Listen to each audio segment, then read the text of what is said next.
Hello, everybody. Welcome to SNKronize. My name is James Chen. I'm Olaf.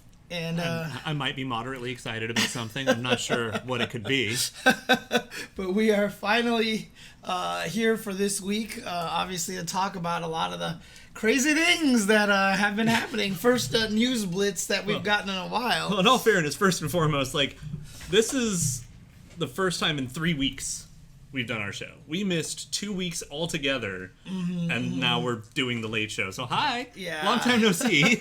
It's a lot of traveling for me, at least. So yeah, and then we're following it up with other traveling. Where we're, so as you may remember, we're doing a Japan trip. So we're going to still try to do at least one like live next week from Japan, where it'll be Thursday morning for us, and we'll talk to you, but that's also dependent on like the network. Are you gonna try to do it from like your hotel or Airbnb? Like the Wi-Fi hotspot and hope for the best. Yeah. Because I was wondering, like, are you also gonna do like man on the streets? Like, are you gonna be wandering? I would love to, but there are so many cultural reasons why that would be really rude too. Yeah. Like just walking around like, hey everybody, and just annoying everyone on the street. I mean, Daigo does it sometimes. He takes walks and streams himself. But you know what? He's Japanese.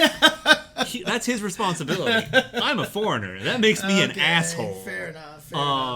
But what I will say real quick is that to keep an eye on SNKronize's Twitter and Instagrams, because we will definitely be like photo logging a lot of stuff. Because there is definitely a lot of things to share, and we can talk more about some of that later. But right now, oh my god, the news weekend. Alright, hang on a second. I need to get rid of these spinning circles over here on my chest. There we go. the Kitty placeholder? Yeah. The remote cameras. Yes. By the way, obviously, Kitty is not right here, but she sends her love. Hi, everyone. Yes. And so does your child, Rock. Oh, yeah, the baby boy. He's doing all right.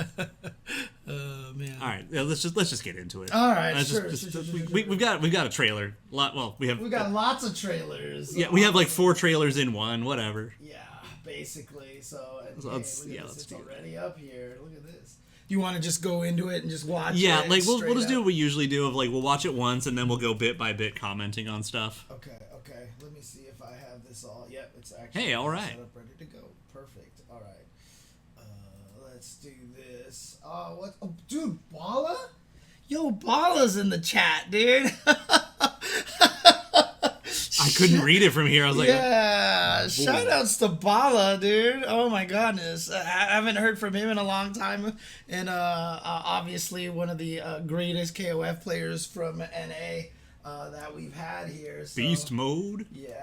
Hi, welcome to the show. Yeah, welcome to the show. Yes, I do look very different right now. My hair is definitely grown to very different lengths, so all right. Grand proportions. Yes. Oh, dude, yeah, dude. I mean, that was the thing. Is like he was representing SoCal, right? Bala was represent. He says, never forget how I supported him, and yeah, he was representing SoCal, and so like he was the man, dude. Yeah. He was the guy. We put all our chips in him. So I mean, he's been playing 15 again, right? So yeah. So, actually, you know what? Bala might be coming back to what that 13 rule. Anyways, let's get into that. Yeah, that's a whole other conversation. Yeah, let's just talk about that. But, maybe let's not put words in his mouth either, so. Yeah, fair enough. All right, let's check this out over here. Let's watch this. Here we go. Yeah, I'm a fan of James with long hair. Yeah. I mean, I've gotten it cut a little bit, but I just... You got it trimmed. Yeah, exactly. So, but... Lots of stuff. So this all happened at Evo Japan over the weekend. Yeah, which was like, for us, it was Saturday, 2 a.m. or something. Yeah, basically. And I texted you in the middle of the night, even tried calling you. And we'll get to that. Okay. Let's just watch the trailer first. All right, let's do this. Still love the SNK sound. KOF XIII!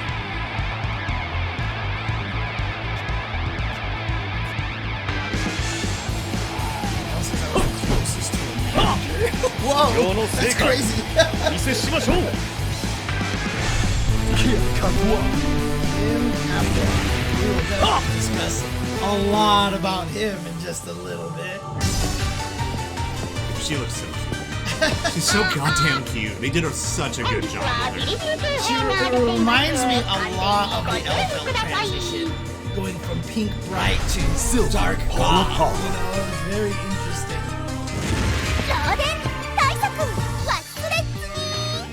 But definitely appreciate the backwards.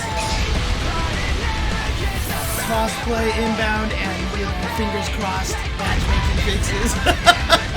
Crossplay beta in spring, so sometime in the next few weeks/months. Yeah.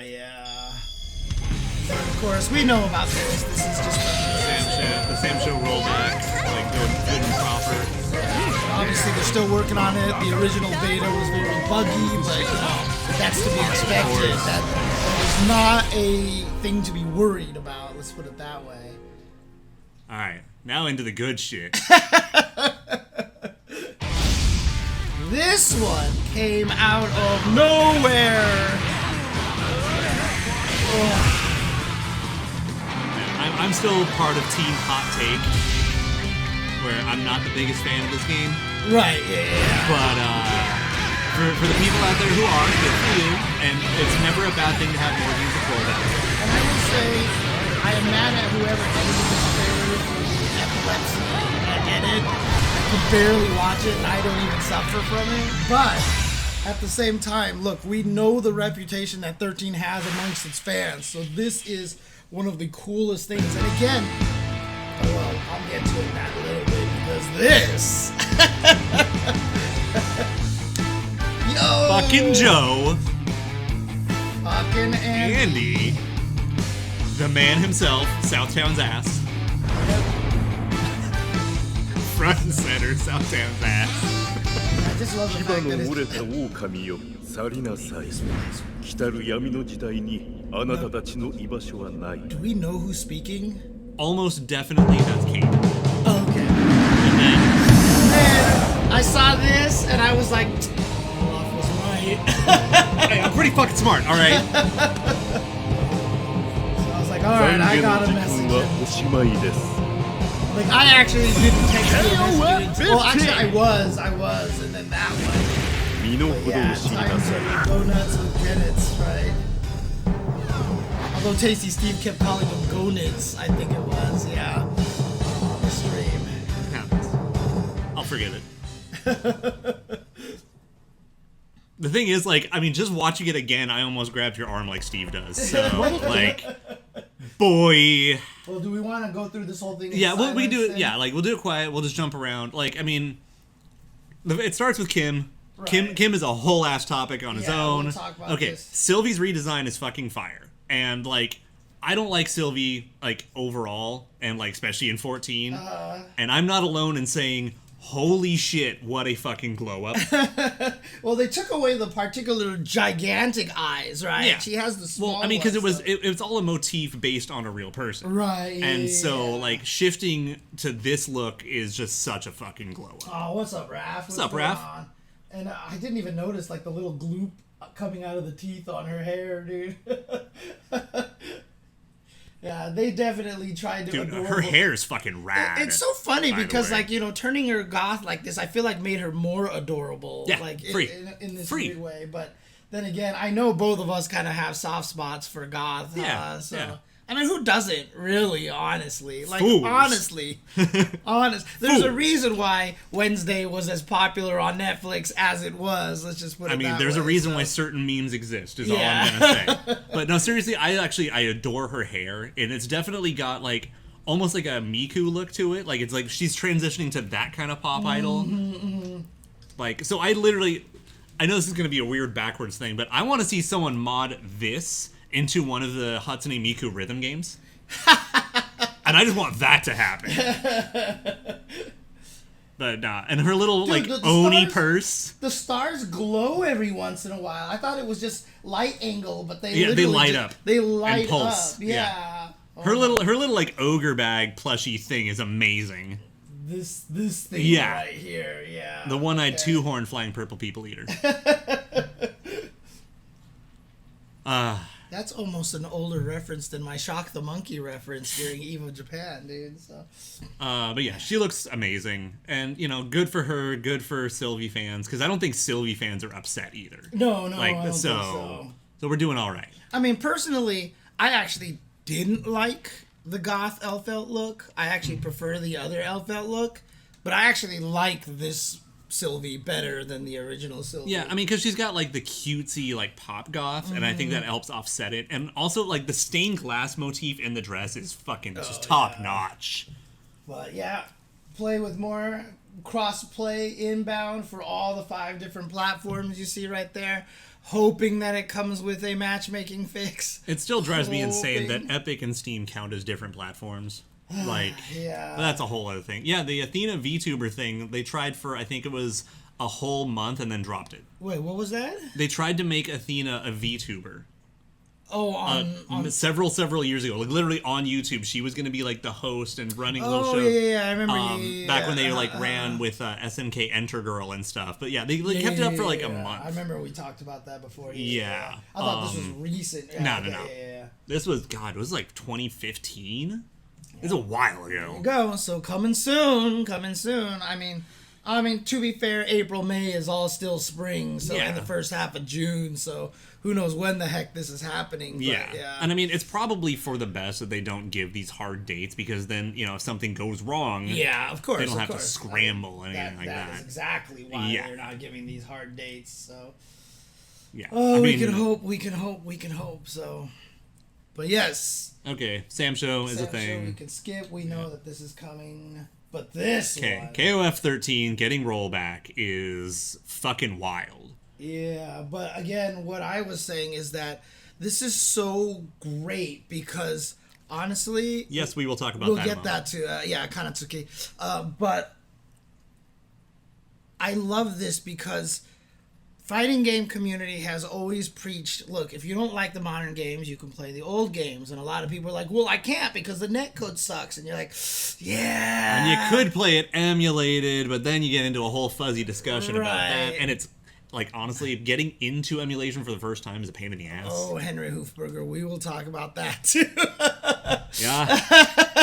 Dude, like the chat knows what's up. Yeah, I know, right? Chat knows what's up. But, the fact that the companies are starting to do this anymore, to do this a lot more, I'm still going to say it, Capcom, the ball's in your court for that Ultra Street Fighter 4 now, dude. Ultra Street Fighter 4 needs that rollback. I mean, if Ultra Street Fighter 2 had good netcode. Yeah, right. Well, I mean, Bala, again, the characters are way too complicated to put in there. Happening. I would suspect maybe a balance thing. Not at all. I do not expect that at all. I mean, I don't mean I'll tell you why. I don't mean anything significant. I just mean... I would bet money that there's not a single change to gameplay whatsoever. I mean, I'm guessing that too, I have evidence. I'm just thinking of like get rid of Benny Infinites and stuff like that. I mean, you get rid of Benny M statement. That would be fine. No. You just hate that whole... No, you like Goro Daimon, right? Yeah, Goro's great. Yeah. No, I hate fighting Benny. That's all it is. But yeah, press play. Blah, blah, blah trailer. Nose is acting up. Sinuses, cats. Yeah. I mean, it's worth it just because now more people might watch the story mode. Probably not. The story mode's fucking fire. Online functionality gets tuned up. So the question also is, are they going to change the lobbies or anything? Because I heard the lobbies aren't very good in this thing either, right? So... I mean, maybe if we're real lucky, but let's get to the main important thing about the whole topic here. Okay. And again, and obviously I'm still gonna talk shit because I'm a jackass. I hate this trailer. Yeah. Edit. Yeah. The negative color flash. Don't ever do that. Do not do negative color flashes. Don't do this in trailers because you are definitely gonna trigger epilepsy. Okay. So actually, pause it real quick. So I've worked in QA on epilepsy testing. Oh really? I've actually done it. And what you have to do is there is actually a system that will run through footage and look for spikes in color and give you a grade on how likely it is to cause a seizure. Right. This probably passed because that test does exist. Right. But fuck, it's still not attractive. Yeah, exactly. Whether it causes it or not, it's just annoying. Yeah. And obviously, you're not going to stick someone with epilepsy in front of someone and test to see if it... But they actually have tests for the red-green spikes and stuff like that. And especially after, Pokemon. I imagine Japan's going to be extra cognizant. Yeah. So. I mean, dude, yeah, 98 has a rollback. I mean, like, we literally have the box over there of the 98 edition with the rollback over here. oomphy. Yeah, shout outs to Pix and Love again for sending me the sorry. Got it. Yeah. Yeah, there you go. That is it right there. Look at that. Look at that gorgeous woman right there. Yeah, gorgeous women. Oh, yeah. Oh, you weren't pointing at Mary, huh? I was absolutely pointing Mary. Come on. Okay. Who the fuck do you think you're talking to? Okay, so we'll go a little further. So yeah, this probably, Pat, there it is right there. Yes. Global match. Which probably puts it in the same bracket as the KOF 97 global match, which means jack shit for changes whatsoever. It just adds rollback and maybe some lobbies because it's going to work outside the game. Right. Because, like, honestly, KOF 97 global match, while having rollback for 97 is pretty fucking cool, that was kind of not the best release in the world because it was really just we threw the ROM into something with rollback. Yeah. Dude, DZ, see? The chat is on it. DZ said the exact same thing. Yep, exactly. Yeah. It is way too goddamn expensive for them to even finish any characters for this game, so that's not fucking happening. Right, yeah. Because, I mean, that was the reason why the game kind of was the state that it in, where the characters didn't have a lot of moves, and a lot of characters got cut, etc., because the process of creating a new character in this game is wildly expensive. Yeah. So. Yeah, no, 97's great. 97 global match is just 97 with rollback, nothing else. So, and yeah, I know 97's super popular in China, and that's why they needed a global match. Great. But, like, it didn't even have, like, artwork. And if you bought the American one, guess what? You still got locked out of the Japanese special endings. So, fuck me. It was really frustrating. So, yeah, this is just going to be 13 with rollback. And I'm really excited for a lot of KOF 13 fans to play it for the first time. Yeah. Jesus Christ, dude. Y'all need to put your money where your mouth is. Just saying. Oh man, like you sound like Mika fans out there when she came out in Street Fighter V, dude. Everyone's like, I love Mika, and you're like, no, you didn't.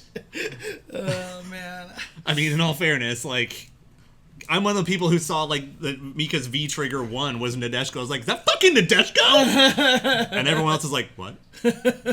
Yeah. Yeah, exactly. If y'all love 13 so much, play it. Buy it, play it. Now, to answer a question that was in chat, it's a very important question. Why does it only say PS4 and Switch? Right, before you get to that, let me answer one other question real quick. SXZ says, how do you beat Shanghai? By making sure China can't fly anyone out. I mean, that's a more realistic answer. I was going to say clone him. Yeah. And you have Shanghai 2. Dude, if Shanghai fought Shanghai, then at least guaranteed one of the Shanghai. No matter who wins, we lose. Yeah, exactly. So, anyways, continue. Okay, so KOF 13 global match for PS4 and Nintendo Switch. Why is it only those? Because the game already exists on the other consoles, like Steam especially, so you can actually just probably patch it. Right. Mm-hmm, like, there's no reason for them to advertise that it's going to be Steam if it's just going to be an update. Right. So it should be fine. And what this means is, hey, Switch is getting a KOF. Cool. I mean, the nice thing about it is that's definitely going to be a fun game to lab, like, on while traveling. It's going to be awkward as fuck with the stupid Joy-Cons, but still, it could be worse. Yeah. Nobody doing the trials on the Joy-Cons. Fair.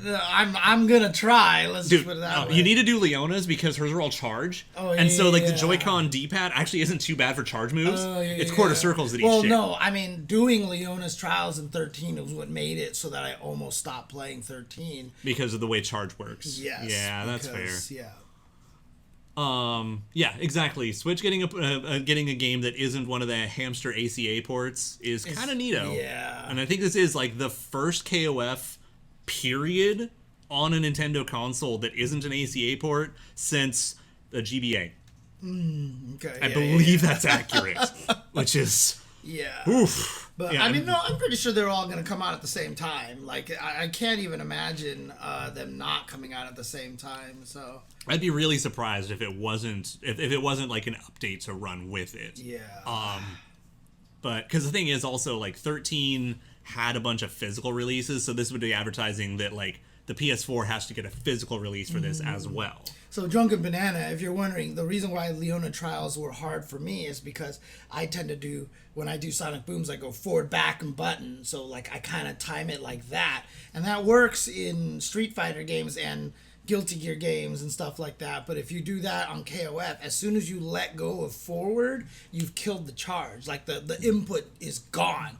And so a lot of times when I had to do I was doing the trials, I was like, why can't I flash kick? Why can I not flash kick in this thing? Because the thing is, like, when you do the charge into the flash kick, you're kind of buffering it, right? Yeah, sorry, I just realized Kanatsuki just like had me really thinking. Orochi Saga was released on Wii. Oh, okay, I totally forgot. Orochi Saga was released on Wii. Okay. Yeah, so it's not just the fact that they want you to do standing moves into down-up charge, because that's something that I will be willing to do. That's fine. But it's just the fact that whenever I tried to do Sonic Boom Flash Kick, I would automatically do this through muscle memory, and that just negated the entire input, and it was very frustrating for me. And then 13 still, I mean, also has a lot of the small, subtle, like, if you've played KOF forever, it's not a problem, you know, kind of thing, so. Yeah, I mean, that's the thing, though, and, like, this is a general rule.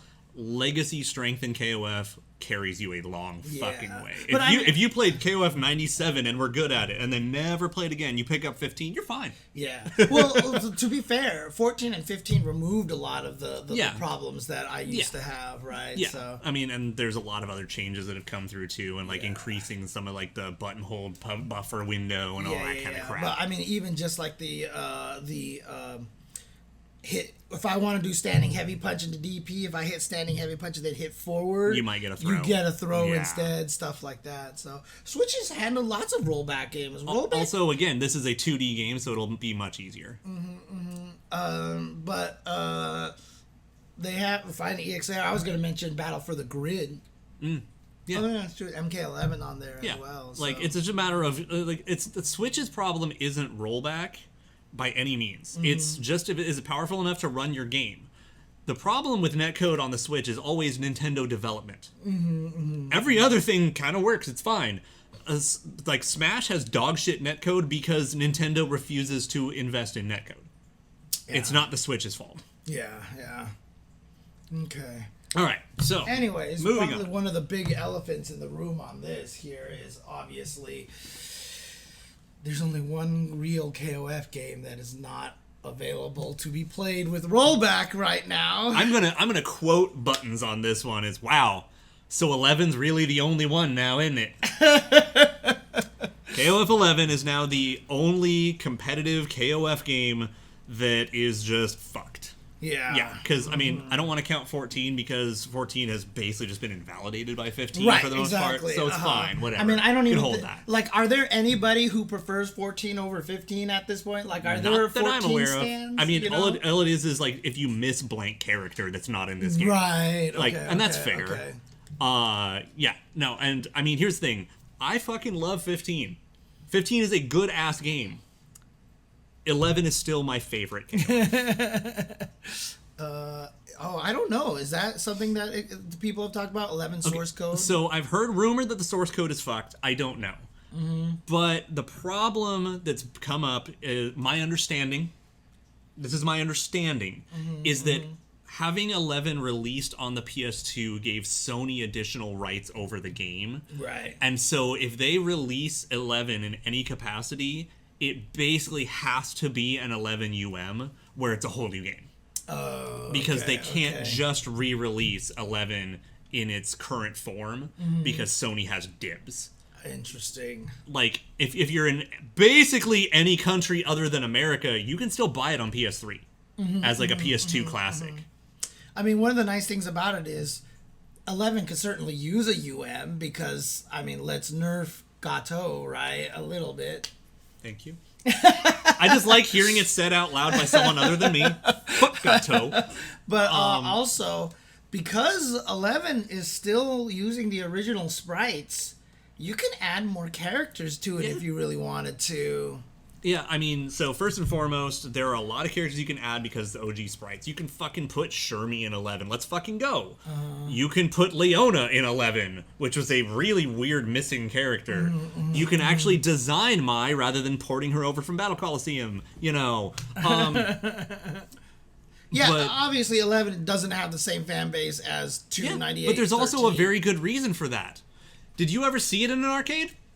Yeah. It was on the Adamus wave, which actually made it far less accessible than most of its predecessors, and wasn't big shiny thing that arcades were going to invest in like 12 and 13. Yeah, because 12 and 13 were on the Taito. Yeah, and plus another thing too is I've talked about this before, but 11 was in that weird transition period between 2D and 3D where 2D was going out the door. That weird period of fighting games is like one of the blurriest periods because I mean it falls deeply into what people refer to as the Dark Ages. Yeah. It is the dead center of it. Yeah, and I even include like Street Fighter 3 series in that too. You know? For sure. Like there was some it's literally from like 2000 to 2009. Yeah. Like and it's one of those like it's kind of like sundown to sunrise kind of thing. 2000 is you could see the sun setting. Yeah. And then like 08 to 09 the sun was rising. And the deeper in the center of that gap you are, the darker it is. Yeah. And honestly, I mean, obviously Street Fighter 4 was one of the things that dug us out of there. Yeah. And like I said, I still think that one of the reasons why it really kind of did is because Street Fighter 4 was not the first to do this, but it was the first mainstream game to actually do the no matter what you're facing forward to mimic the 2D sprites. And that actually, I think, changed a lot. Yeah, because it felt new yet comfortable. Yeah. And it was a huge effect. Yeah. Even though, even back then, and currently in retrospect even more, Street Fighter 4 is one ugly ass motherfucking game, dude. I think that game gets like unfairly judged. You think so? For its age, for the timeline, everything. I actually think that like kind of adjusting for inflation, that game still looks pretty good. Yeah. I know what you mean by that. Yeah, I know like, what you mean. I don't hate looking at it right now. Like even to this day, I think it could use a little help. Yeah. But I don't think it's like, oh god, my eyes are bleeding. I think the Shotos are the ones that bother me the most because for some reason Shotos have the stubbiest legs in the world. Like they're like actually 60% torso and up, right? Agreed, Lurker. EX3 is rough. Oh yeah. I would rather look at EX1 and 2. Oh yeah. Free. I see what you're saying. Yeah. EX3 is about rough. the big giant statue that comes up when you do the level 3? No, EX2 is the one game that I've always wished that they would do a throwback Evo a tournament for event because dude, can you imagine having all those dudes from like Mikado fly out just to wreck everyone's shit in that game? Because like when you watch high level EX2, it is entertaining as fuck, godlike. dude. It's so goddamn entertaining. So anyway, so 11 is my favorite KOF still.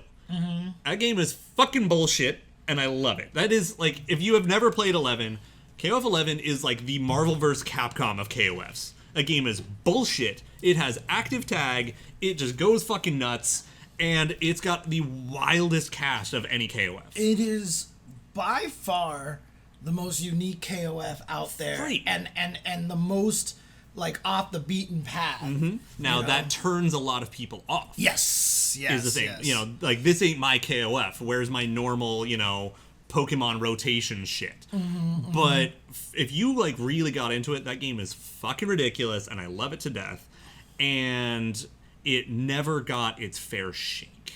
Right. Yeah. And now, that being said, I have personally discussed with SNK staff, like, please just make an 11 UM. And what the reaction I got was, really? 11? Huh. Like, it doesn't occur to them. Right. Because that game got fucked by its timing and, like, its place in the world, they don't even know what they've got with it. They don't know the cult following that the game has. All they saw was, like, basically the financial failure in 2005, and that's it.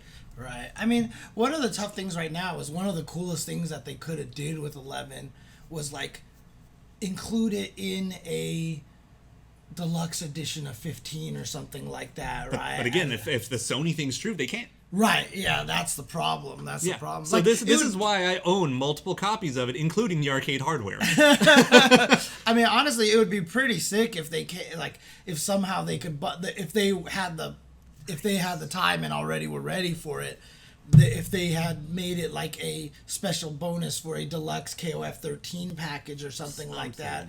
Because I mean, one of the hardest things is that selling it on its own, I can imagine it wouldn't do great in sales because it doesn't have that nostalgic kind of, benefits.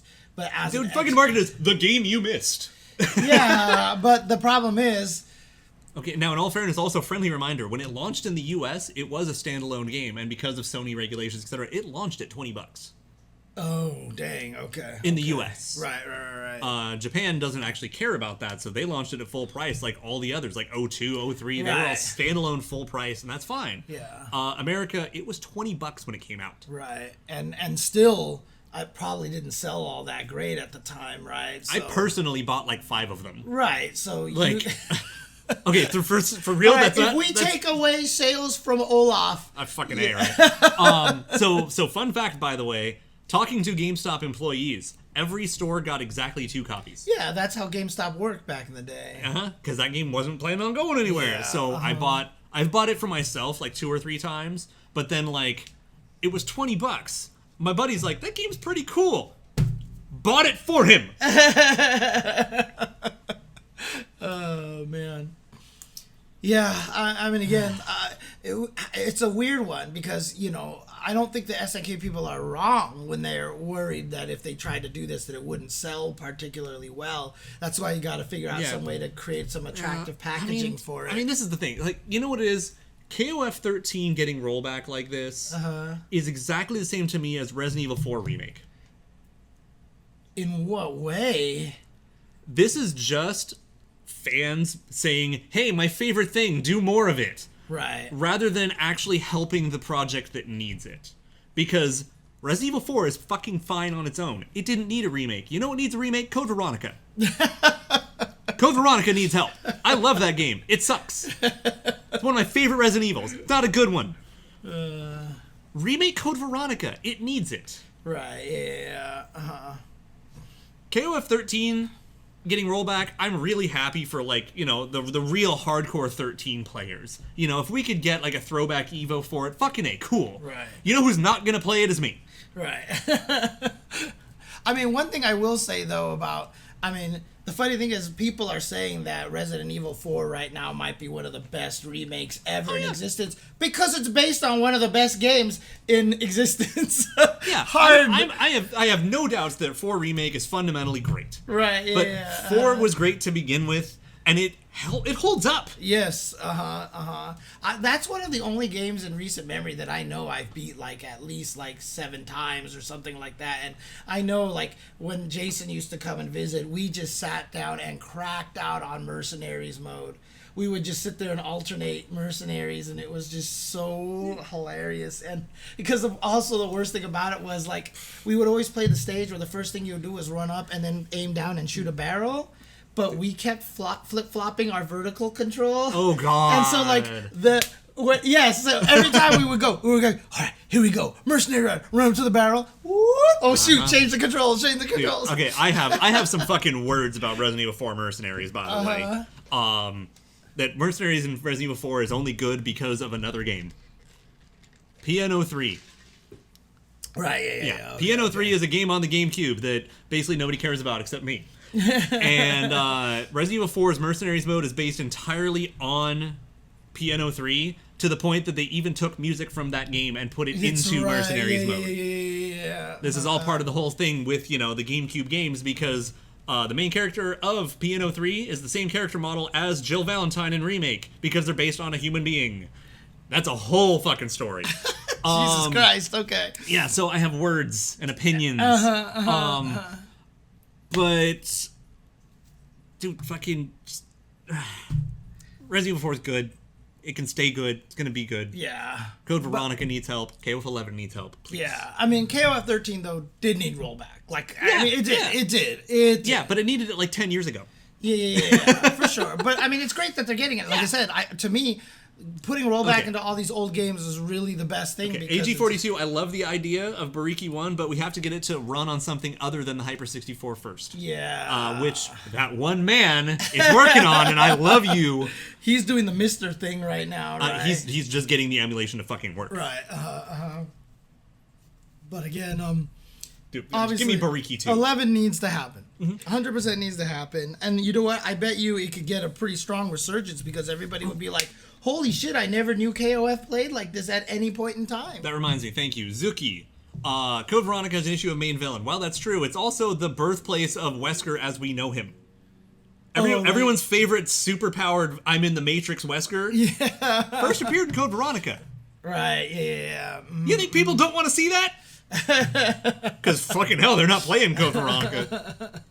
Oh, man. I mean, the funny thing is I played Code Veronica. I mean, it definitely wasn't a bad... Well, okay, it has fucking problems. Steve Burnside was a problem. I take Steve out of the equation because how you feel about Steve changes a lot. I don't even hate Steve. Oh, okay. He's got a really annoying squealy voice, and I wish he wasn't directed to sound that way. But overall, as a character, he kind of makes sense. He works. Yeah, I mean, like, there was that stupid scene where you had to run away, spoilers, where you have to run away from him. Yeah. And, like, you can't survive it without, like, having first aid sprays, right? Like, and if you don't have them... That's the least of my problems. You were done, right? So... Dude, the boss at the end of Claire's first section, the Nosferatu, where you have to fight it with a sniper rifle, that boss is pretty hard. At least, especially in the Dreamcast version, because they toned down Code Veronica X, the difficulty. That boss is fucking hard. So I loaded up Claire with everything I had. I beat the boss. Next thing I know, I'm playing Chris, and all of my items are not in the box because I put them on Claire.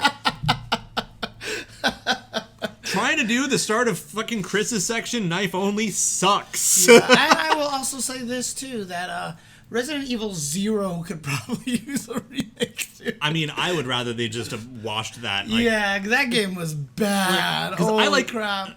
Okay, the game itself is not fun. I like Billy. I like what it tried to do, but I mean, look, I'll tell you. Okay, I've told you this story before, right? But me as Mr. OCD, the box system was the worst thing in the world.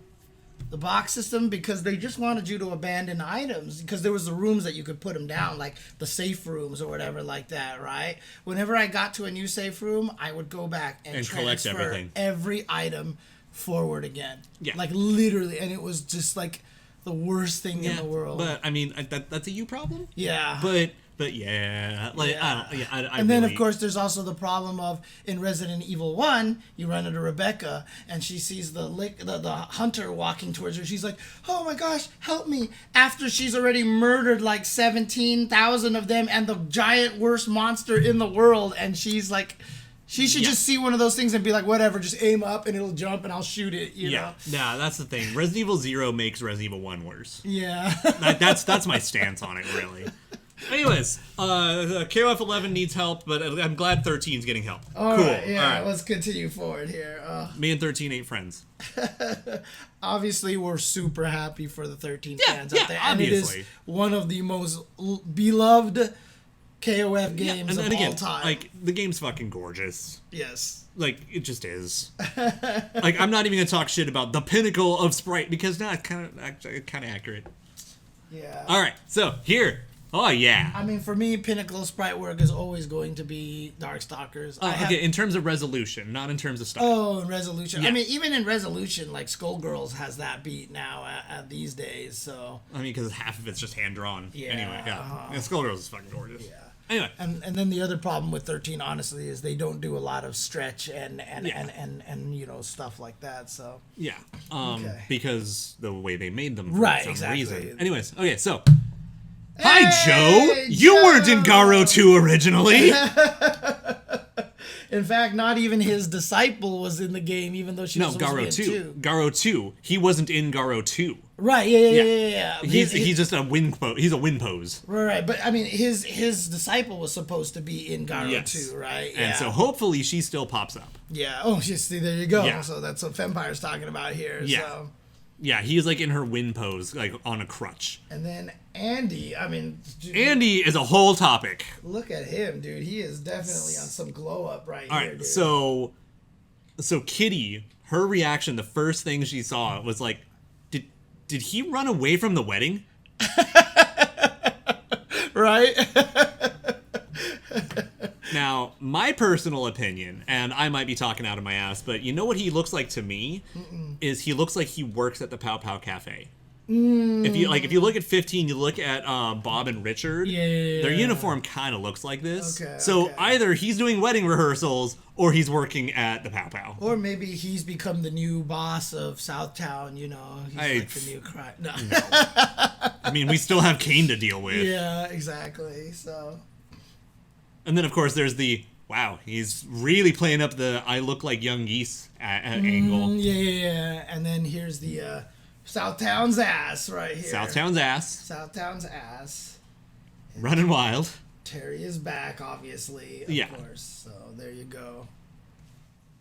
All right. So, yeah, I'm looking forward to this. And, yeah, this is almost definitely Kane talking. Okay. Because he's got Rock with him. Right. And so he's talking to Terry.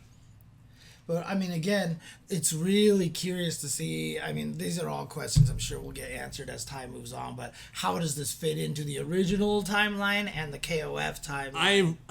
I am so scared that they're going to try to bridge that gap, and I don't want them to. Just keep rolling with Fatal Fury is its own canon. It doesn't need anything. Oh, interesting. Okay. Because, again, you then have to figure out, like, if you do that, if you try to bridge them together for no reason, right, you have to reconcile Geese's death. Some people are actually saying that they thought this was part of the Goenitz reveal. Dude, when I first saw it, I was confused. The timing there is not good. It doesn't sound like Goenitz's voice, and why would he be talking to the wolf? Yeah, and plus the other thing too is that, remember, these have all been uploaded as separate trailers on their site. Have they all? I think most of them have. I thought only... But then the other thing too is that right here. So like clearly this is part of the same trailer right here. Yeah, because the music's still running for a little bit, right? Yeah, the music's still running. So I'm convinced this is Kane. But yeah, the transition is pretty rough. And then this. Oh my god, this. Oh my god. Okay, so first and foremost, actually turn the sound back on. Okay. Because you'll notice this is not Trashhead. This is not Goenitz's main theme. And everyone else has already talked about it before. When you first fight Goenitz in 96, his intro cutscene music is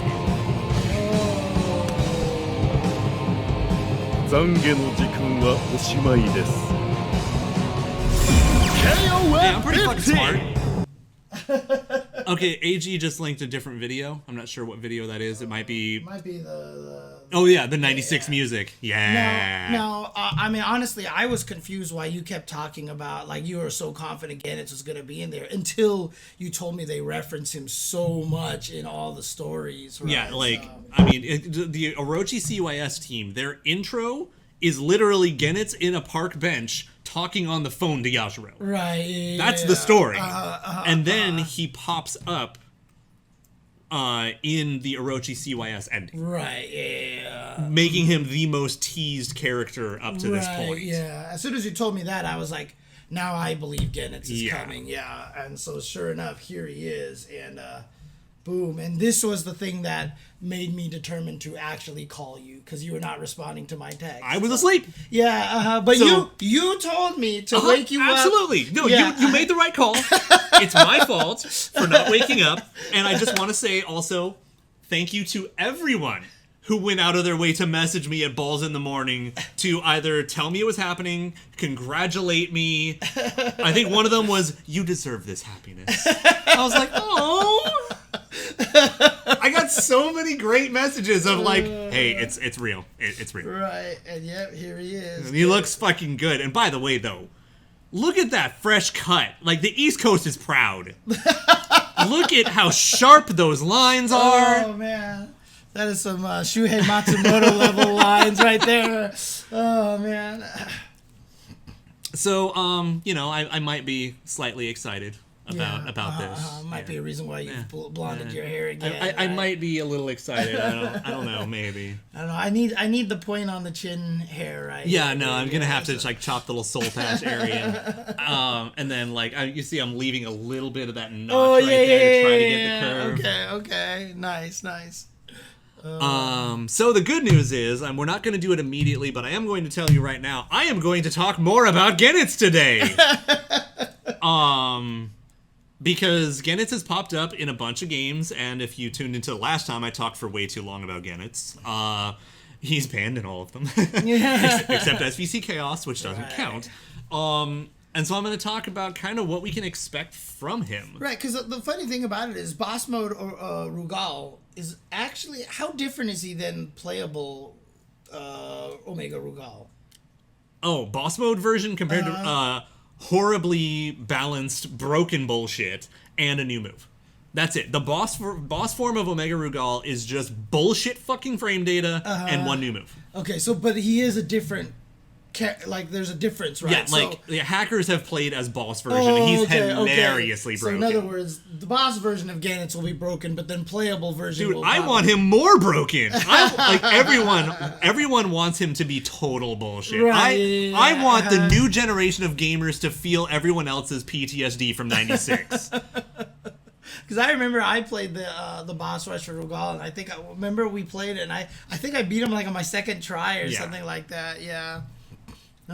So I want his playable version to be good, but I want his boss version to be horrendous. Right. I want to be mad. And then, of course, the interesting part is that we're getting all 3 characters in the summer. Does that mean they're all coming at once? Probably not. But does that mean we're going to get like June, July, and August? Maybe. Or May, June, July, something like that. Yeah. Because also you want to make sure that Najee that's either playable at Evo or drops immediately after, like Orochi CYS did. Yeah, I'm guessing Najee will probably be her full reveal trailer will probably be at Evo and they'll be available tonight. Kind of a thing like that. So yeah. So, but whatever. I'm just fucking stoked that this boy's coming back, which means 2/3 of my team is locked for the rest of this game's lifespan. I was about to say. So, yeah, I'm super stoked. So Mary Goenitz, and currently, who's the third? It's pretty much stuck at Geese. Geese, not even Jenny. I mean, Jenny's Janae, whatever. She's super fucking good. Yeah, but Geese is Geese. Yeah, that's fair. I mean, come on. I'm wearing this today. Like, the goose, man. My old business partner has stick around for a while, but no, like the third slot's kind of like in rotation. And again, AG and anybody else in the chat, just for the sake of people who don't want to be spoiled, please do not mention it in the chat. Yeah, no leaks, no spoilers, no this, no that. Don't be a butthead. Yeah. Let people be surprised if they want to be surprised. They can look it up if they want to. Having said that, yes, you are right. It's been data mined, but still. Yeah, it's a whole other topic that we're not going to talk about here. I'll stain my beak with your blood. Honk. Anyway, so that trailer was amazing. So what was that? The sports team, didn't Oda troll everybody about there's no that wasn't never a real going to be that wasn't even a real interview. Okay. I'm under the impression that was just one of those it's like a hard drive article. It's just someone fucking around. Okay, yeah. That was fake. Okay, gotcha. Yeah. Okay. Not real.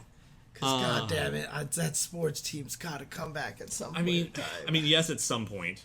They really should at some point. But the thing is, let's just pretend that they're following exactly the same DLC pattern moving forward. That next year is another 7 characters. Right, yeah. Sure as fuck aren't going to get all of Sports Team and Vice and Mature and then 1 or 2 other characters. Right, yeah, exactly. That's one of the tough things, but... Yeah, it's going to be really weird having that many Hakishu and not Vice and Mature, but... Yeah. See, that's the other thing that See, that's the plan right there.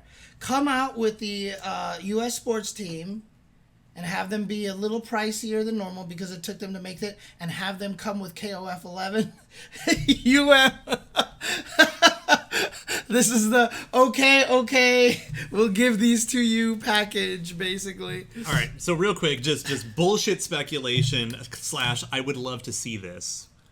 I am really hoping that Goenitz's ending is him arriving in Brazil or whatever the fuck it is, walking up and meeting Gaidel and just being like, it's been a while, and immediately after the Ikari team rolls up. Because Ikari team is currently hunting Gaidel to find him. I want Goenitz's ending to be him meeting Gaidel, finally showing Gaidel for the first time ever, and that's when the Ikaris roll in just after that. And they're all just like, huh. Oh, this is a situation. Then black and white freeze frame. Yeah, exactly. Yeah, probably not, because Rugal didn't get shit. Rugal didn't get one, that's right. Dude, Rugal didn't even fucking get, like, a special intro against Hydern in arcade mode. Right. Like, that hurt. But, just saying, like, that would have been, like, that would be, like, the sickest shit. Right. Yeah, I'm still mad that Rugal got literally fucking nothing. Yeah, but we've got this situation here where a bunch of new characters are coming. So, again, I always forget, what was Sylvie's playstyle like? Was she a zoner, or was she... Calling it a playstyle is really hard to describe. She's more like a bunch of moves that kind of work together, but she doesn't fall strictly into an archetype. She's like maybe a pseudo-jank Shoto. You know what it is? I keep getting her mixed up with Platinum the Trinity. They're not that far separated, actually. Yeah. So Platinum the Trinity was that weird, random zonery kind of character. Yeah. She's got like a DP kick. She's got an anti-air fireball thing. But then she has like weird command grabs and long range shit. Right. She flip flops between like 2 or 3 different move sets. Okay. Is that's like fair. And they just put them together. Yeah. Darth Sidious lasers. Oh yeah, she also has like Ed's V trigger. Like whatever. Oh man. Yeah. Okay, so what else did we have before I just start ranting? Oh, Kim Kaphwan came out. Yes, and I haven't had a chance to mess with him, but I am definitely getting some vibes off of him that this character is really freaking good. The boy seems pretty fucking good. Because I've definitely been labbing with him. Yeah, the pants are great. I mean, this week seems like actual DLC winners. Because I heard Bedman seems like pretty good. Bedman? Bedman? Yeah, Bedman? So it's the Ron Burgundy joke all day, dude. I'm Ron Burgundy? Damn it, who put that question mark there? Yeah. So, I mean, I'm hearing multiple different takes on Bedman. Oh, yeah. So, like, whether they're actually good or not. Okay. So, because I'm just thinking of poor, like, because the Sam Show characters came out and were like... Many of them were buns, yeah. I mean, right. In all fairness, though, most of Guilty Gear's DLC characters have been kind of That's my point. Right, that's my point, is that it's been a bad life for DLC characters kind of up to this point, and that's why I was saying this week seems like it's a good week for DLC. Yeah, I mean, Kim's good, and, I mean, I think that's the first good DLC character in KOF, like, good, since... Rock. No, he was dumb. So I mean, the Mark of the Bulge team. I mean, I would say like Geese and Yamazaki. They came out the gate pretty damn good. Okay. And then depending on who you ask, because still nobody knows where to actually tier Orochi CYS. That's so pretty true. good. I never see anyone use Orochi CYS. And it's very strange. Yeah, I think the jury's still technically out on where they all fall. But this is one of those weird things where everybody was so excited for them, but we just barely see them. But I mean, again, we were talking about this in the car just a little bit. Good. Orochi Yashiro is fucking dumb. I don't care what anyone says. We were talking about this in the car. I mean, KOF has that thing where the system is stronger than the characters. Yeah. And because KOF... I mean, I feel like KOF feels more like a game that just has a history of... Yeah, we just play the stronger characters. You know what I mean? Like, we just do that. There doesn't seem to be as much of the, like, I'm going to play the shitty character just because I'm going to because I like this character, you know, I mean, there's a little, or, like, people brute forcing things. And then, you know, like, KOF 11 has the one guy who's like, this character's really good and nobody believes me, so I'm going to ruin all their lives and single-handedly raise his tier placement. Shoutouts to Sawakoro. Which character was that again? T-Zoc, the Griffin. Oh, yeah, okay. He was considered dog shit for years, and then he single-handedly made him A tier. Like, that character's fucking dumb. Yeah, I mean, to be fair, like, Kanatsuki is actually saying, like, Billy was unplayable. Billy was unplayable. But he's still paying for Crimes in Vanilla 02. Yeah. I mean, I forgot. I think it was on my stream when I was talking about it. I was like, yeah, in their first iterations, Billy and Ramon were in the game. But they weren't in the game. They were not in the game. They were there. They had data that was actually, in the final release. Yeah, I hesitate to call it a character that's playable. Yeah.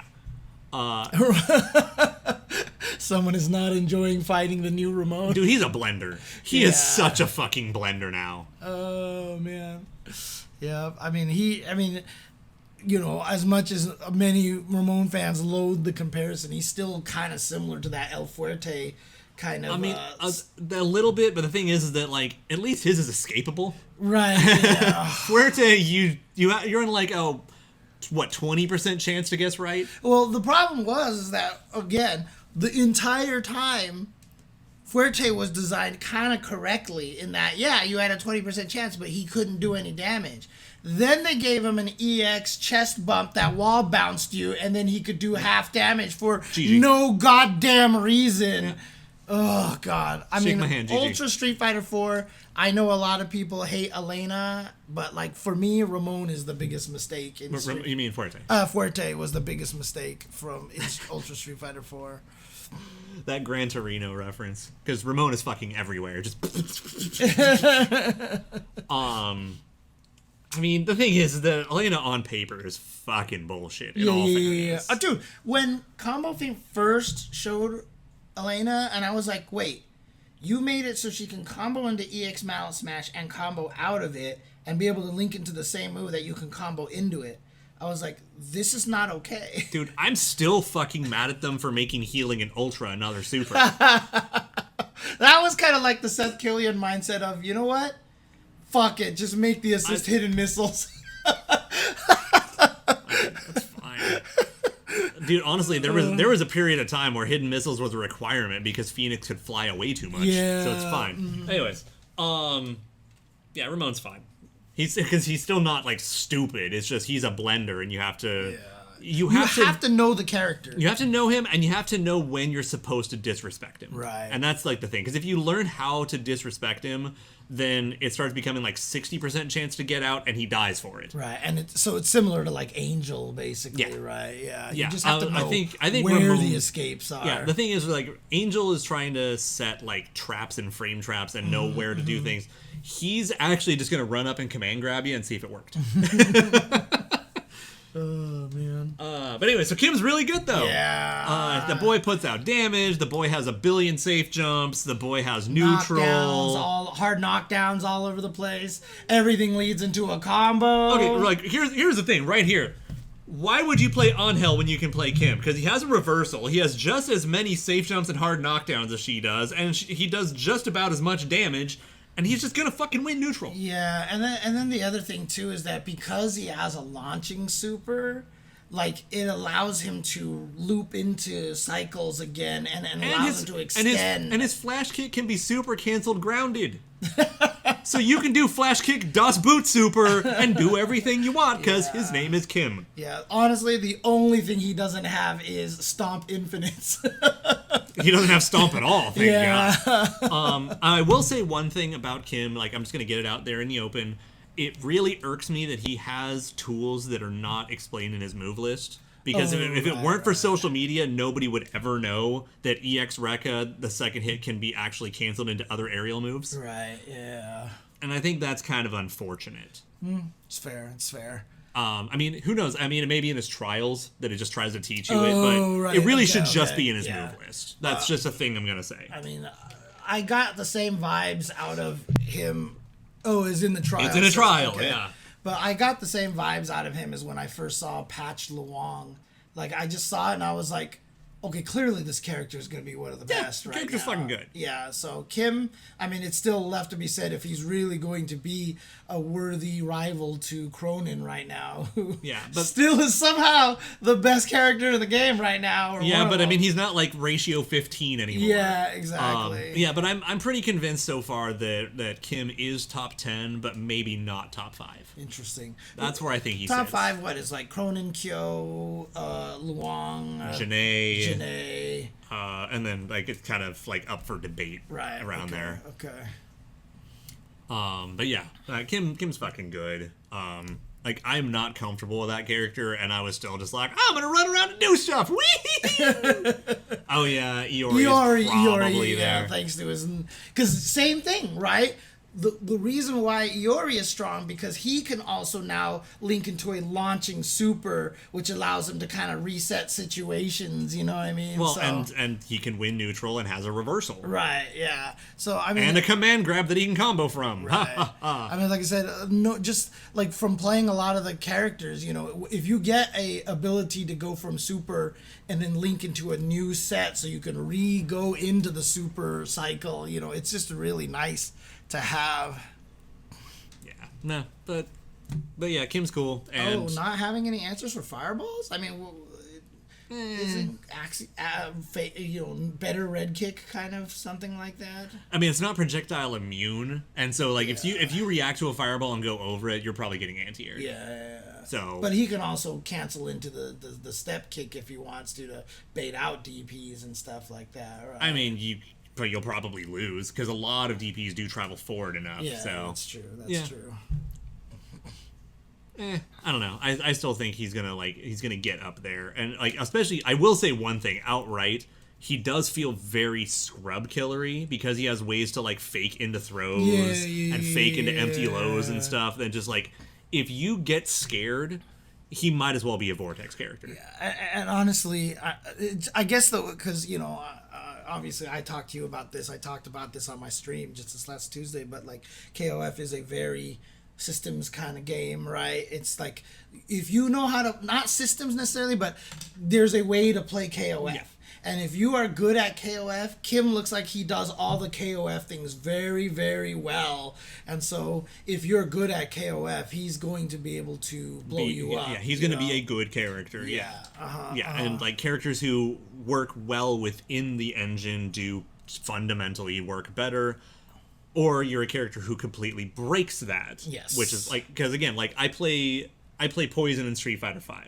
Poison can succeed very well by not fucking playing Street Fighter V, which is why I can play her at all, because I fucking suck at Street Fighter V. Yeah. Now, don't get me wrong, Poison is really good at playing Street Fighter V, but she's good at not playing Street Fighter V as well. I mean, that's one of the reasons why I have so much trouble with Lucia. That's why I dropped Cody. It's because Lucia has to play Street Fighter V, and I'm not very good at playing Street Fighter V, the reactions, checks, and mental stat. And walk forward with a jab and see if I get to shimmy or if I need to do this. And to be fair, actually, you would probably enjoy Cody now, because Cody doesn't have to play Street Fighter V at all anymore. Yeah, but that would involve me not playing Poison, so... fucking level 2 EX Zonk. It's fucking stupid. Fucking level 2 EX Zonk. Yeah. Whose idea was that? They gave him that stupid Fuerte chest bump, basically. They literally gave him that move. It was Quesadilla Bomb, right? Yeah, Quesadilla Bomb. Which was functionally a tap. Yeah, like the fucking That's Zonk. what I mean. They gave it to Cody. Oh God. But basically, like. And if I'm wrong and you blocked it, I'm plus. Yeah, for which some is reason. even worse than what Quesadilla Bomb used to do. Also, I agree with that emote for this conversation. Eyebrows. But yeah, so basically, fundamentally, you either have to be really good at the engine of your game, like if you're a Street Fighter V character, your character needs to be playing Street Fighter V, or you have to be able to defy it so much that you can mitigate the opponent's ways of playing your engine. Right. Which, again, like that's why I like Poison. I think Whip is really good at it in KOF 15, where she doesn't necessarily have to play KOF. You always said Poison is kind of like a Whip clone anyway. I did. Akuma in Tekken. Akuma in Tekken, Perfect. exactly. Yeah. Or, I mean, or just as bad was also Eliza. Oh yeah. Because she was proto Akuma kind of anyway. It's funny. And then to a lesser degree, also I think Geese in KOF 15, because Geese could totally play KOF for sure. But if you just walk into him and try to play Street Fighter with him, you'll do all right. Okay. So he doesn't care as much, and his game plan is capable of playing different enough that it can actually stunt other people's ability to play KOF. Right. Yeah, I mean, honestly, that is probably one of my number one reasons that I do think that because I personally don't really enjoy Street Fighter. 2D6B is hilarious. I'm not as much as of a fan of Street Fighter 4 nowadays, in retrospect, but one of its best things is that game is one of the biggest games that defies any sort of system. Like, every character plays the way they want to play in this game, despite the fact of having focus attacks and red focus attacks and everything. Yeah, but some characters it was completely useless for, and then so that's one of the things is that like focus attack was so dramatically different for everyone because they had the different ranges because of whatever their attacks were. Yeah, some but of they them also were had slow as fuck, they also had horrifically different frame data. And because it was dash cancelable, the dash of the character impacted it rather than being universal. And by removing the universality I think that's a word. I'm pretty of sure. it, you mitigate the exactly for the game to control the character. Yeah. And I think that's neat. Yeah, no, Street Fighter 4 is a great game except for Vortex-y bullshit. Yeah. Exactly. Like, but, I fucking love Street Fighter 4 Chun-Li. Yeah, and that's the thing. If you want to have ridiculous execution character, you've got Gen, you've got Sakura, you've got, if you want just, like all offense, turn off your brain, kind of like going crazy nuts, you've got Vipers, you've got Dudleys and stuff like that. Now on, yes. The new Fatal Fury Garo is going to play somewhere between Fatal Fury and Garo, which is not KOF. Hopefully. That is not KOF. God, I would love to see the lanes come back. Oh, yeah, I know. That'd be right? super cool. Give Dude, me lanes and Just Defend? Fuck it. Can you imagine if they put it all in, like, they combined it? That would be sick, dude. You know what? Bring back the breakable ring out walls, too. Fuck it, yeah. I mean, again, like, with SNK working in the Unreal Engine now, who the fuck knows what they're going to do? They might make it a real-ass 3D game with normal ring outs. Who knows? That's true. It might not even be sprite-based anymore. In fact, largely, it's not. It's going to be an Unreal. It's going to be an Unreal. Yeah. I guess that's how it is. It's Unreal. Yeah, there's just no reason not to. Because you know why? Because especially... Oh, yeah, losing your top, yeah. But especially because... when you make your characters in 3, you can give them costumes.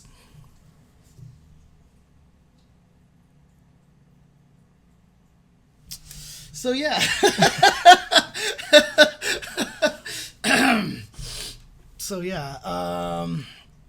Garo 2 will most likely, I mean, it'll be cool to see what they decide to cull from the history of... And, I mean, for me, it's also, like, by showing Joe and Andy... that means that they're not sticking to the Garo 2 original cast. Yeah. And that means they're also less, and showing Billy as well, means they're less beholden to Garo 1. Wait, when did they show Billy? In the first promo. It's Billy Kane Rock. Oh, that's right. Which makes total sense, but that means they're not strictly beholden to even Garo 1 stuff. Right. Which now is implying that there are more Fatal Fury characters that could come back later. Yeah, that's one of the rumors that it's not even just going to be called Garo Mark of the Wolves 2, because that's the thing. It's not even so much... Garo 2, it's finishing Mark of the Wolf story, sure, but it's not so much Garo 2 as it is really Fatal Fury 7. Right, yeah, because Garo is Fatal Fury's name, right? Garo is... Yeah, so regular Fatal Fury is Garo Densetsu. Right. Like the legend of the Hungry Wolf. And so Mark of the Wolves is just Garo, so it's like wolf. Okay, gotcha. But that's why I call it Mark of the Wolves, so that it bridges the gap between the two languages. Right, It's not quite on dictator level, but it's kind of in there. Still, Especially with the fact that Google Translate auto-corrects Garo Densetsu to Fatal Fury and back. Oh, yeah. It's really weird. I always hated that, because one time I wanted to look up what Dai Makaimura actually meant, and it translated to Ghost and Goblins. I was like, no, I want to know what it phonetically means. So, not just Mary, because this gives me ways to hope for Duck and hope for Rick. Yeah. Because without Vanessa being a possibility, Rick becomes a possibility. Oh, man. I mean... Maybe we'll get some of the other characters. Maybe we'll get Shangfei because she's probably not going to be in KOF 15. One of my favorite translation tweaks was when they released Biohazard 7, Resident Evil, and Resident Evil 7 Biohazard. Yeah. Like, that was actually one of my favorite. I'm legit hoping that I get to see Memories of Stray Wolves Mary. That would be fucking cool. Yeah. I also really hope that they finally close the loop on Mary and Kevin being related. I think that would be cool. Like, just a little... all I want is, at the minimum, Kevin to have a throwaway line like, hey, have you seen my cousin lately? How's she doing? Just something like that. Yeah. Like, at a bare minimum, I want that to be like a random win quote he has. What's the last names again? It was. They're both Ryan, but they're Romanized differently for some reason. Yeah. Yeah. Okay. That's it. Okay. So yeah, I want that. Okay, so in Garo, it will almost definitely be Griffin. It'll be T-Zoc. Yeah. Dinosaur is exclusive to KOF at the moment. Right.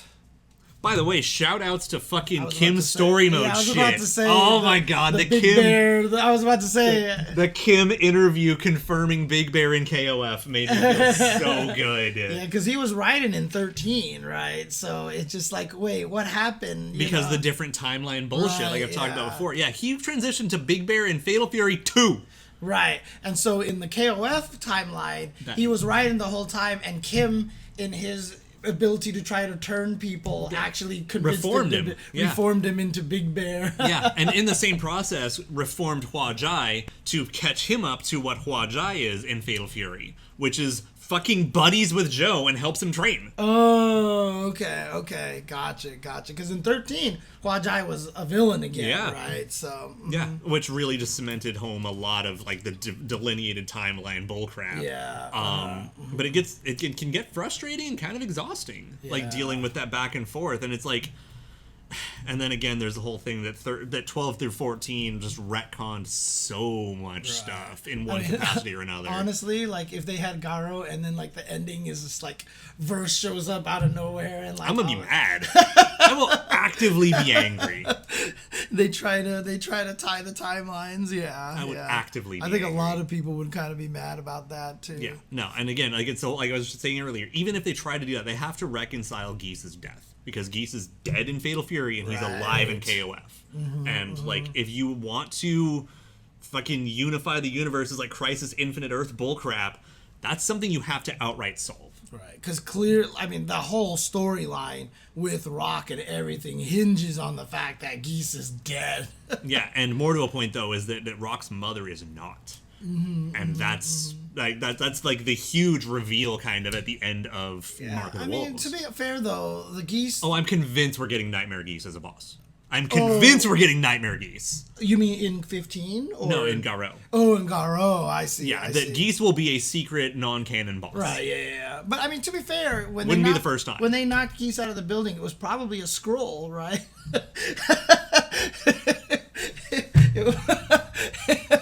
It wasn't the real Geese, you know. When he hit the floor, he actually hit a teleportation, and then they warped a dead fake Geese body. I mean, don't forget, there's also the first time he fell out of the building is he was falling. He's like, oh fuck, what do I do? Throw fireball, sure. Shippuden, and it worked, and he helped like slow his descent. Wait, that's canon? I'm not positive, but I think it might be because that's suddenly Fatal Fury Special. He had the Shippuden because he didn't have it originally. That's right, because he didn't die in original. And so I've never actually been clear if that was something that was truly alluded to or if it's just like headcanon fan and shit. But either way, it's phenomenal. So wait, he didn't die in Fatal Fury 1 then? No, he doesn't die until Real Bout. Real Bout. So does he get knocked out of a building again? Knocked off the top of his building once again. Okay, that's why it's such an inside joke that he dies all the time like that. Right? Yeah, hit the ground at 88 miles per hour. Scott! Actually just warps into the KOF universe. Yeah. That's actually how it happened. That's why he's alive here. Because also there was a large period of time where we weren't sure if he was alive or not. This is heavy. Oh, man. Oh, it's one of the 4-panel comics is where that originally came from? Excellent. Oh, the Shippuden, yeah. That makes sense. One of the gamist manga collection things. Woo! Shippuden! Yeah, to the point that actually there's a Mugen version of Geese that when you kill him, he does the building like cutscene, and then you hear Shippuden like in the distance. It's so That's good. funny. Okay, Kim's good. So obviously I talk a lot, and I talk even more about things I'm invested in. And you know what? This is apparently the year of Goenitz, so I have a little presentation for y'all. Again. Goenitz. Again, it's okay. You're just mad I beat you to it. Yeah. So I have another presentation on Goenitz, but I promise you this one is much simpler and shorter. Because there's a good chance that people watching right now haven't had their lives ruined by him in KOF 96, and probably haven't had their lives too thoroughly ruined in the other games where he's banned, and maybe not even like bothered to play him because they know he's banned. Right. So we're going to talk about what his moves actually are, what we can expect, what he might get, maybe speculate a little bit, especially because on top of everything else, this is going to be the first time he's ever had EX moves. Oh boy. Which could be very fucking dangerous. So first and foremost, his singular most iconic move ever, the Yonokaze. Koko desu ka? He can make that thing appear in one of 4 locations on the screen. It's basically Dormammu pillars. Right, okay. If you're coming from like Marvel and stuff, they're fucking Dormammu pillars. And he's just like, that's where it is. And I'm guessing the computer versions was probably super bullshit that even when you rolled, it would have a big enough hitbox that you couldn't roll through. No. He just recovers fast enough to punish it. Oh, okay. And I will talk more about this move as the presentation goes on, Okay. but we can move on to the next page, where I also point out that 98 UM, they just let it OTG.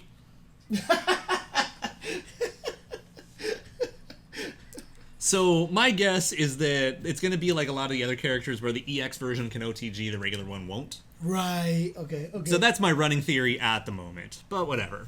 All of these moves are moves that he has had universally. So just to clarify something, I am only going to discuss 98 UM and 02 UM. Okay. Because 96, he has most of this shit, but he's still less complete. 98 and 02 UMs, you can actually play him and test them out for yourself. I'm not going to talk about Chaos because the Chaos version is the one that was ported to the 02s. It's whatever. Right.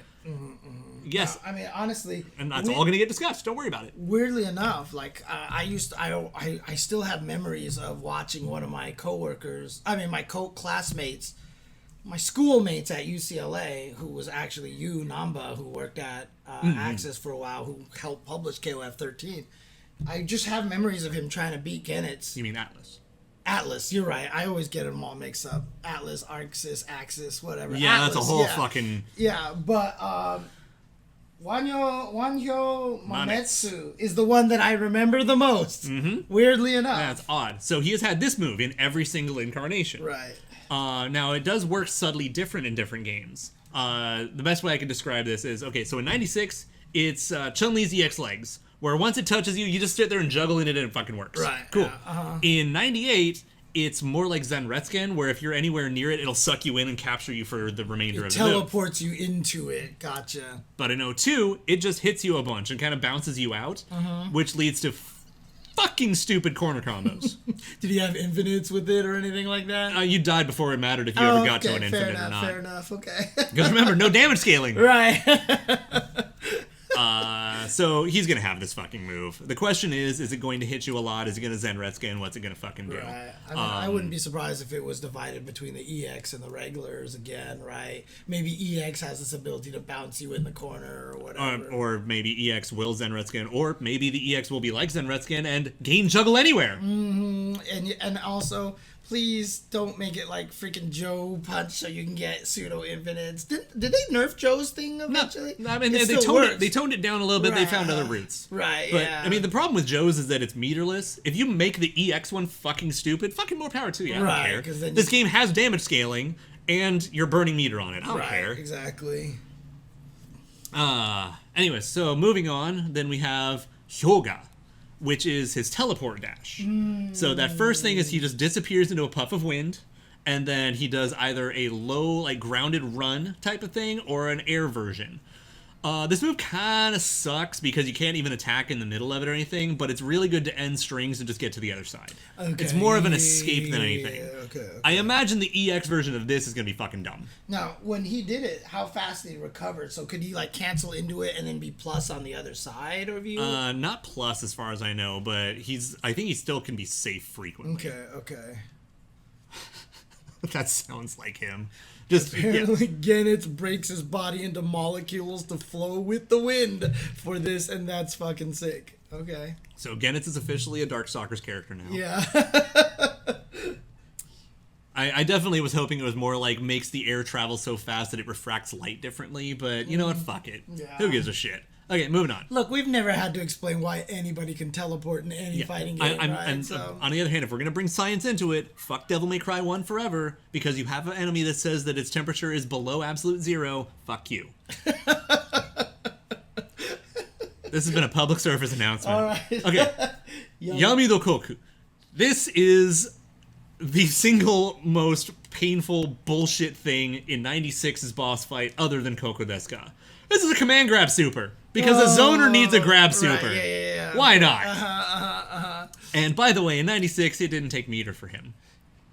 Oh, wait, what do you mean? Basically, in 96, Goenitz had infinite meter and then could do his charge up just so he could do level 2s. But level 1s were always free. Oh, and my so, God. Yeah, so if he's like, Koku desu ka, and you roll, and then, whoops, grab. He's gonna have this. He is gonna have this. I mean, this could be his climax, too, right? I doubt that. Okay, I doubt that. Okay. But, so yeah, he's had this in every single incarnation. Yep, especially in 98. He grabs you and then it super flashes. You're just like, well, fuck. Oh, man. All right, moving on. Okay. Now, this is where we get to moves that are... Start to diverge a little bit more between the... Oh, no. So this is the last one that he's universally had. Okay. And so this is his Rambu super. This is his traditional Rambu. He just rushes at you and goes fucking apeshit, slashing you, tornadoes everywhere. It's great. Now, clever people who might be fans of Iori will also notice the name. This is the Shin Ya Otome. Mm-hmm. Iori's Rambu super is the Shiki Ya Otome. Mm. So this is the true maiden masher in so many words. Okay. We're going to have fun with that topic. By the way, I'm also frustrated that Kim's moves are also named all crazy, too. Like, doesn't Kim have, like... Good. Like, Shiki almost kind of stuff like that, too? Probably. I don't remember. Okay. Anyways.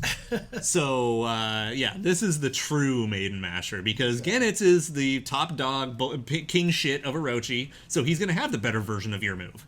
Fuck you. If you lie with the nonsense names, it means you aren't a commentator. All right. So now I think, yes. So now we have the diverging moves. So this move is in 98, but is not in 02. Okay. This move is a running capture slash. So he runs at you, swings, and if it works, then he goes into a capture and fucking chokes you out, tornado, you go flying. Okay. This move's fucking awesome. I fucking love this move. I'm really hoping he has this at least as the EX for the next move. Oh, okay. He trades it in O2UM for a Rekka. Which, just like Iori, is called the Aoi Hana. Yeah, if you looked at the very similar animation. Yeah, pose, that first sprite is the same. Yeah. Yeah, so this is an honest to god Rekka. Down to back punch, down to back punch, down to back punch. It's just how it is. It's his version of Iori's Rekka. Sweet. I'm kind of hoping that what they do is they just make the EX version of the Rekka do the capture one from 98. I'm kind of hoping for that. Okay, I see what you're saying. Yeah, right. exactly. Shin being the key fucking word here, exactly. Right.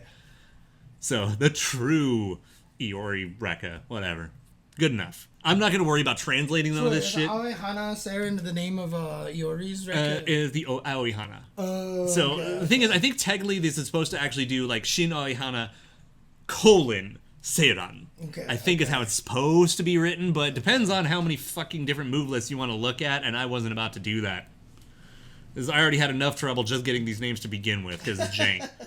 Now, in Chaos, O2, O2M, etc. He got an additional Ranbu for no fucking reason. And I'm not mad about it because it gives him the swaggiest fucking animation in the galaxy.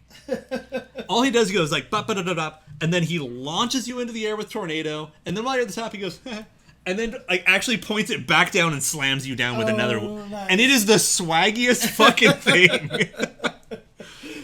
So I kind of want him to have this just for the swag animation. Like, if they make this his climax, I'm super fucking down. Right, just to make it as cinematic and swag as humanly possible. Right.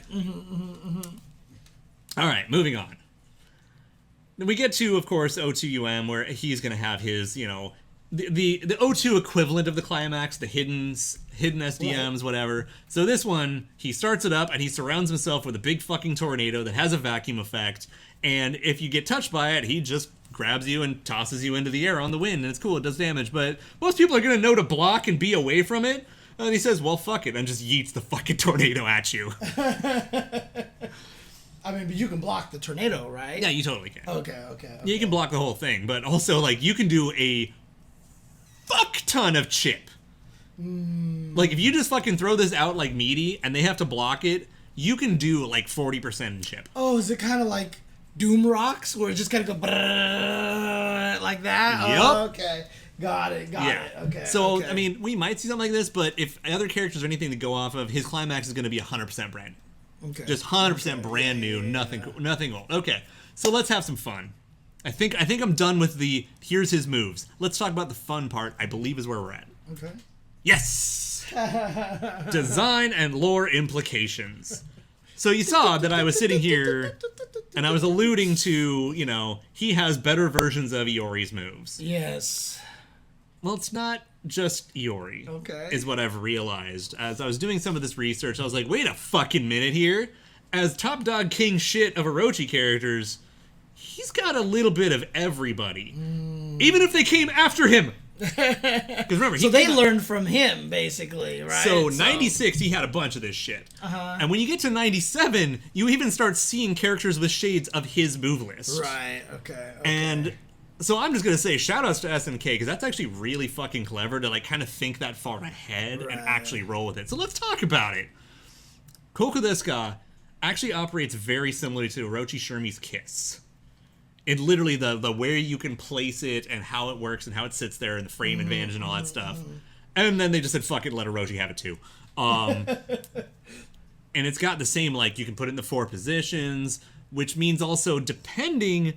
His EX tornadoes might have similar properties to her, but we'll see. It's just like, you know, it's literally the same move, except you can't jump over his. Right. Or right. even potentially slide under it or something. Yeah, right? no, it's a pillar. You're fucked.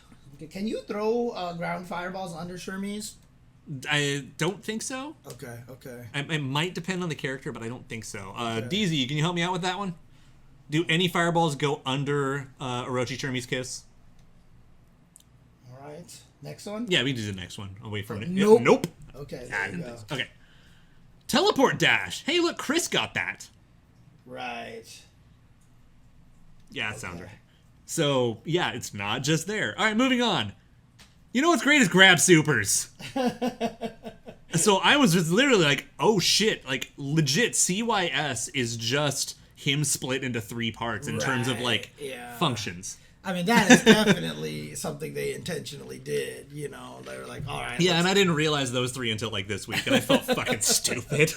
But I'm just like, fuck yeah, top dog king shit, let's go. Yeah, but I mean, honestly, how often, like, I mean, obviously you think about Goenitz a lot, but how often do a lot of people think about Goenitz? So... But now this is one... What do you mean, what the hell is that image? Like, which one? That's a command grab super and a command grab super. Yeah. I mean, the scan lines in 98 look weird. I don't know. Yeah. Next. Yeah. And even this. Oh, yeah. That's true. Yeah, they look almost exactly the same. So he really is just everything good about Orochi characters all mushed into one. All the Hyakishu, right? Okay. Because what, Iori... No, so Iori is actually not a Hakishu. Oh, okay, he's of the Orochi clan, so he's got some of the shit. Right. But it is Vice and Mature. Right. You've got Yamazaki and Gaidel, which what you can also attribute to Leona. And Leona's Baltic launcher, the projectile thingy, also looks a lot like that, just in a small projectile version. Yeah. And then you've got CYS and him. Right. So, yeah. He's just the best of all the worlds in the Orochi clan. Oh, I see. Is this he was talking about Yashiro's arm like this? Yeah, I mean, it's Not too bad. Yeah. All right. So, and I think that's actually about it. Oh, that is the last that's it. one. Okay, But because that one's the one that I also like. Oh, wait a damn minute here. Yeah, that looks exactly the same, dude. That's great. I wouldn't be surprised if they used the exact same. Squashy. I think what they did is they actually flipped it upside down. Because if you compare Vice's top one to his bottom one, they look like exactly the same sprite, just at different angles. Yeah, but I mean, also they animate, right? So we would have to compare them directly. It's pretty obvious. Yeah. But I think they're flipped. But yeah, and then Leona's Baltic launcher looks like a tiny version of this. So, which then got me thinking more about headcanon. I'm like, oh, so that would mean that Gaidel probably fights in such and such way, and then it became a whole fucking wormhole from there, and I'm not going to get into that. But so yeah, basically the moves he's always had is Kokodeska, the teleport dash, the slashy, and then 2 of his supers. Right. Mostly the grab, really. So you can expect he's going to have those.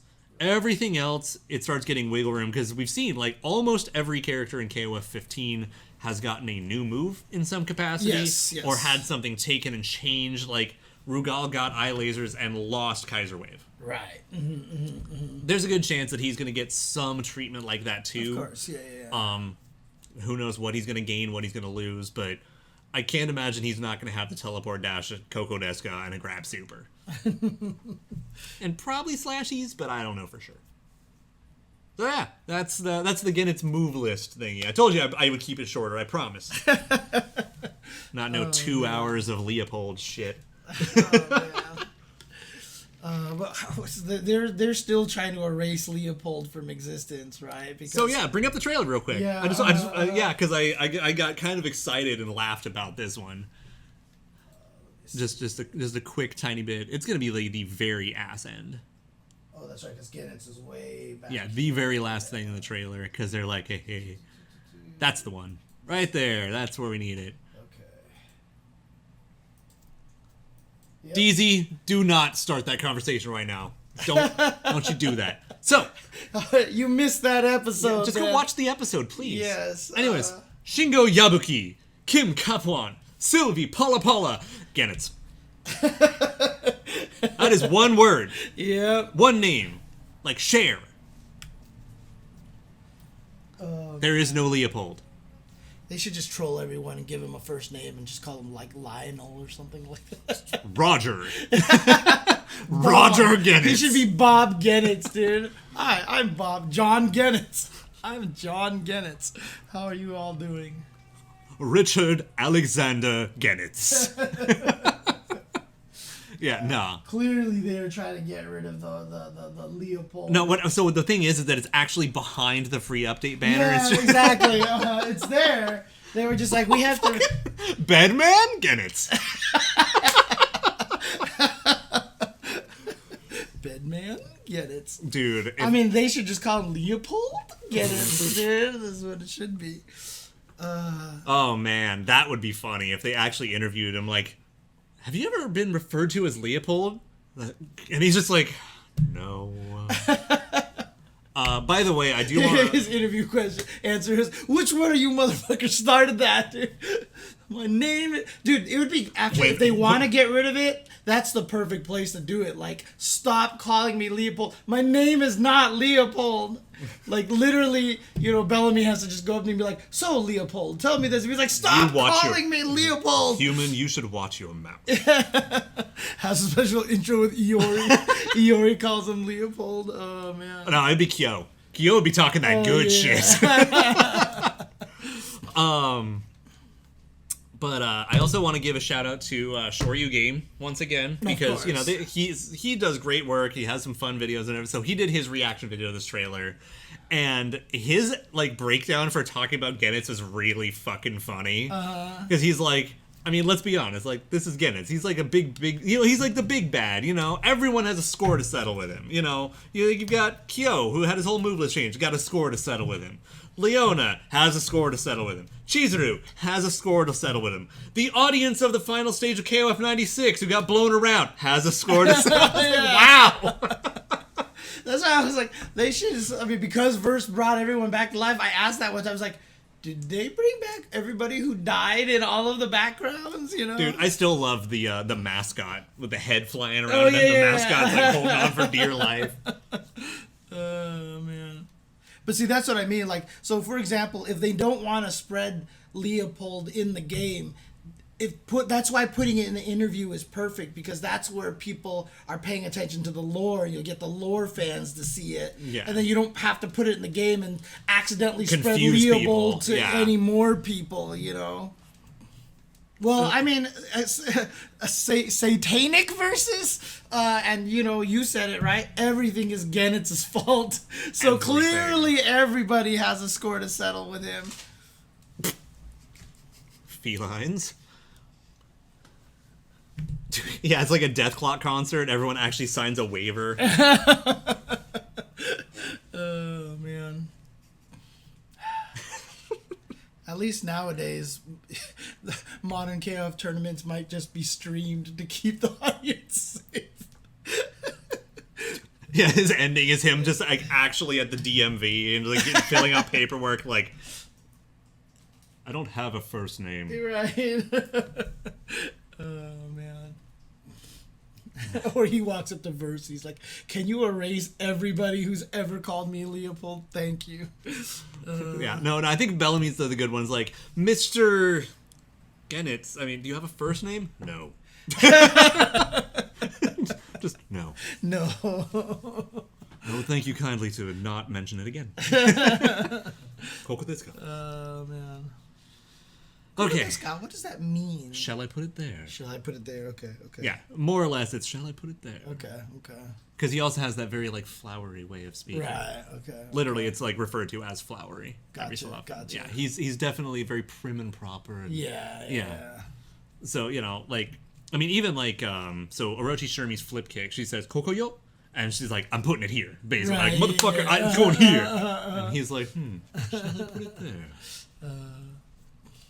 So, I think I only have one more thing to talk about. Which is? I want to do a minor community spot. Oh, okay. If you check your Twitter DMs, I sent it to you. And I do think that it's time for the theme song. Even if Kitty's not here, I think we need to do it. Okay. So, Community Spotlight, SNK Community Spotlight, we're talking about you. All right. So, we all know and love Torrance Bell. Okay. And he does a lot of fun things, and he's been having a lot of fun just, doing art and pictures for announcements or for memes or for stupid shit we say. And this one's some fucking king shit right here, so I really just want to share it with the world and give him some extra love. He did a picture honoring the entire weekend of announcements and then still put fucking Terry's armpit soda in the picture. Look, I'll say this. Chris Seglia and Yipe said that they didn't mind the Terry's armpit and that's soda, not my fault. But I love, like, Andy's looking at confused. Joe just pouring the shit out. He's like, nope. He's like, no. And then fucking Goenitz is spinning it on his fingers like the Highland Globetrotters. Like, let's fucking go. That's the Orochi can, though, right? Oh, is it the Orochi can? Because it's orange, right? Even I think better. It's spinning the Even Orochi better. can on there, yeah. Absolutely. Yeah, which is, like, we still have a lot of Orochi flavor left. Oh, that really? We're gonna have to open up one of these days. I mean, of course, we get the case and support the Lord and Savior. I mean, again, some people in the chat have tried Terry's armpit, and they concur that it's Terry's armpit, right? Yeah. I mean, here's the thing: is that it's either one of the worst things you've ever voluntarily put in your mouth, or that's all right.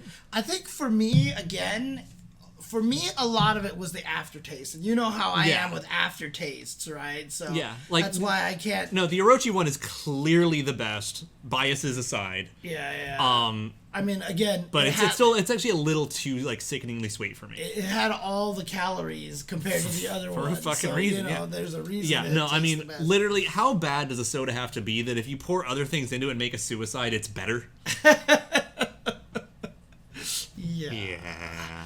But yeah, this picture just amuses me terribly, and yeah, it's good. It's really good. I can only imagine like how long it must have taken, and especially like honestly, shout out to every single artist drawing Sylvie right now or cosplaying her, because Jesus Christ, I'll have some of them cosplay her already at Evo Japan. Oh, what? Wait. After the announcement? No, based on the art that they showed before. Oh, right. That's right. Yeah. Yeah, no, it's super gross. But yeah, like the thing is that I think Sylvie has the now most complicated costume in like SNK history, with Darlie being second place probably. I mean, it might be Sylvie in second place, and then Sylvie in first and second place, and then Darlie third. Like, I mean, like literally, if you ever try to commission an artist to draw Darlie for you, they charge extra. I can only imagine how much worse Sylvie's gonna be. I mean, like, also, like, Mian, right? But, I mean, obviously, she's based off a Chinese opera kind of style. Yeah, but, I mean, she doesn't have as many super, like, random, intricate details that must be shown. Oh, okay. I mean, like, because it depends on how anal you are. Because, like, Duolan has a fucking dragon embroidered on the back of his coat. Right. Falcon said it was something like 300 layers just for the embroidery when he did the 03 promotional Oh, my God. art. But you could also just draw a fucking gold dragon and call it a day. Right. No big deal. But, like, you know, look at Darlie's headband in that picture. It has a pattern. Yeah, of course. When Kitty was building the cosplay for Darlie, she's like, she got about like halfway through and she's like, oh my God, what have I gotten myself into? Still putting it together. Oh, man. Again, shout outs to the cosplayers out there. That shit's not easy, dude. It has a lot of detail and patterns that you kind of have to have. Amakusa is just large kind of thing. But yeah, like, cause Darlie has like 58 fucking pouches, like she's a fucking Rob Liefeld character, and she has like all the patterns on all the parts of her top. Plus, then you have to know how to draw her body type. Plus, all the teeth on her sword and all the painting and everything. Yeah. There's a lot going on. Cosplaying fighting game characters definitely got more complicated as graphics improved. It's a lot easier in the past, you know, honestly. Guile, throw on a tank top, some fatigues, and have a fucking dog tag. Good to go. Exactly. Oh, man. Yeah. No, there's a lot of shit going on with Darlie. Like, it's one of those, like, if you just look at her from a glance, it's not so bad, but if you really break everything down, you're like, oh my God, what am I doing with my life? I always remember, like, man, because she's got the full... Just use that one and the more images right there, because it has all her design. It's her design sheet. Oh, this one over here. Yeah. Okay. Yeah, she actually does have a bit of the similar problem. Yeah, she's at least hers is a little straightforward though. The biggest advantage of Mien's, I think, is the fact that a lot of this might actually kind of exist out there. Like these feathers, like you just purchase the strip tape to put on the fabric. Well, like these feathers right here, for example, like that's just straight up from Chinese opera. They exist, right? I mean, you could just get those from anywhere, so. I mean, if you want to invest in it. Yeah. Because you have to find a fucking dealer. Yeah. But, I mean, if you also wanted to cosplay and somehow do the masks, too, that'd be crazy. By the way, just a little random tangent. My buddy came over some time ago, and he brought his Darkstalkers art book. I didn't even know they had like nice Mian in normal costume, and they gave her glasses. Well, she has glasses and heroines as well. Oh, does she? Yes. Oh, I appreciate that very much. Anyways, I'm a bigger Mian fan. Yeah, of course you are. Yeah. But he had like the art books and concept books from Darkstalkers, and there were a lot of really funny things in that book. But my favorite one was seeing the concept art for Senko, and it actually did a like the cross-cut X-ray kind of thing. Oh, yeah. Inside her sleeve, so you can see how it is she's supposed to be holding all her weapons. I was like, that's the coolest fucking thing. Yeah, that is a very classic picture. I know exactly which one you're talking about. I had never seen it before. We've never seen it, yeah. She's like holding this big like machine kind of thing, and everything's just hanging on it. Yeah. And then also finding out that Sasquatch was literally based on Harry and the Hendersons was special. Oh, really? Which, that's funny. like, once I had thought about it, it made total sense because I thought Yeah. about when Darkstalkers came out, when it was made, and it's all Universal monsters. Well, if you went to Universal Studios Hollywood in the early 90s, they had an attraction for Harry and the Hendersons. And I was like, oh my He God. was Cosmic everything makes sense. And Harry was also one of the ones that would always like stand there pretending to be like a figure, and you would take pictures, and then it would move. Yeah. Yeah, and then then I remembered how fucking old we are because there are probably half people in the chat like, the fuck is Harry and the Hendersons? John Lithgow, man, come on. Man. Dude, I remember Harry more than I remember Lithgow was in it. Oh yeah, man, Lithgow did some weird shit because then he went from that to Third Rock. Yeah. No, I mean, I've known John Lithgow long before Third Rock, and so I remember him from Harry and the Hendersons all the time. So. So yes. Anyways, Koku desu ka? To you and yours. I'm just horrendously excited. Oh, that's why I wanted to call you. And I appreciate it. You made the right decision. Also, though, yes, again, we leave for Japan next week, so we will try to do a live from Japan special. Either next week or maybe the week after that. Yeah, one of the two. Established. Yeah, the following week might actually be easier because we will be closer to a friend's house who might let us use his Wi-Fi. Right. Yeah. I don't know, but time will tell. But we'll try to squeeze it in because it'll be about 10 a.m. our time over there. Yeah, I don't know. But so we will be in touch. But otherwise, again, keep an eye on the SNKronize Twitter and Instagram because we will be doing a lot of photos and stuff. We already have what appears to be our timeline for going by Zen Market and talking to them and taking some photos of how like things work over there within reason. Like we're not going to like sit there and like take pictures over people's shoulders of their computers or something. But you're also going to visit like SNK World, right? Or Thank you. Park, Thank right? you. You just reminded me. So, in a striking bit of tragedy, one of our friends who works at SNK, while he was at Evo Japan, went over to the site of the former Neo Geo World. Yes. And the building was torn down. It's like the perfect timing for everything. Like, seriously, this year cannot stop kicking me in the groin. Dude, I mean, honestly, they didn't want you to bring that rune back. Oh, I'm bringing it. It's coming. They knew if you brought it back to Neo Geo Land, like it was going to cause some verse-like destruction. So they're like, Olaf is coming back! Quick, tear down the building! I mean, I'm just looking forward to actually walking around as Goenitz, just holding the charm. I think that'll be fun.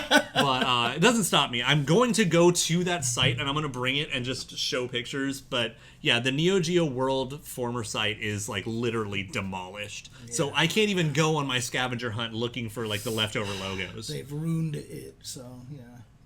Well, ruin, because it was the Ruins attraction. Oh, so, that's true. It's the ruined it. Okay, yeah, there you go. Are you having fun? It's gonna start talking like Scooby-Doo. Dude. One time I visited Investigation Co. when he was living in Colorado, and we played the Scooby-Doo game, and so we just spent the whole day talking like Scooby. Like every time like you could gain health, like 'cause like a piece of cake would drop, and we were like, "Ooh, Rockrit Rake!" It's like the whole entire day. We were probably so obnoxious for anybody else who was in the building. Good. So yeah.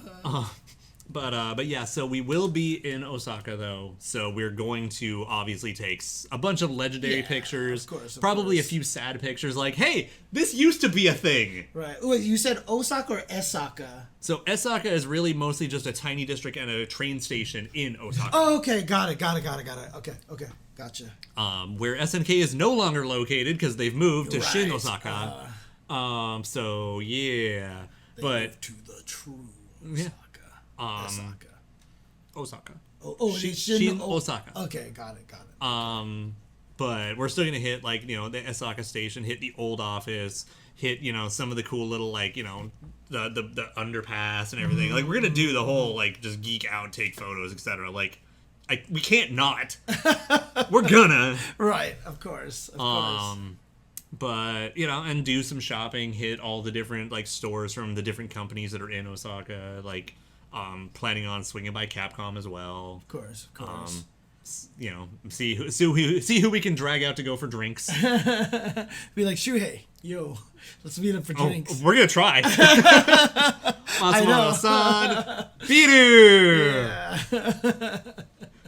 Dude, the Mono was telling us the story yesterday that, like, he was going to get him, like, a special shirt from, like, Puerto Rico or whatever like that. And they were like, what size shirt do you want? And he was like, extra large. Because he's all about that culture. Just make... Yeah, the baggy man's culture. going to be walking around in a dress. Yeah. No, because I mean, they say there's literally there's a rockabilly culture in Japan, right? There's definitely the cholo culture in Japan, and he's part of it, which is why I made that joke about the clean cut hair. Dude, those edges are so sharp. Yeah, so clean. Yeah. Shuhei's the best, dude. That's why, like I said, every time I see him, I want to give him a hug. But yeah, so this is probably about as clean as I can actually get it, but that's not bad. Really. Yeah, for sure. It definitely like sells the point. Oh yeah. Yeah, I might actually have to like tone this down a little bit because this is actually bolder than my hair is now. Oh, I see what you're saying. Yeah.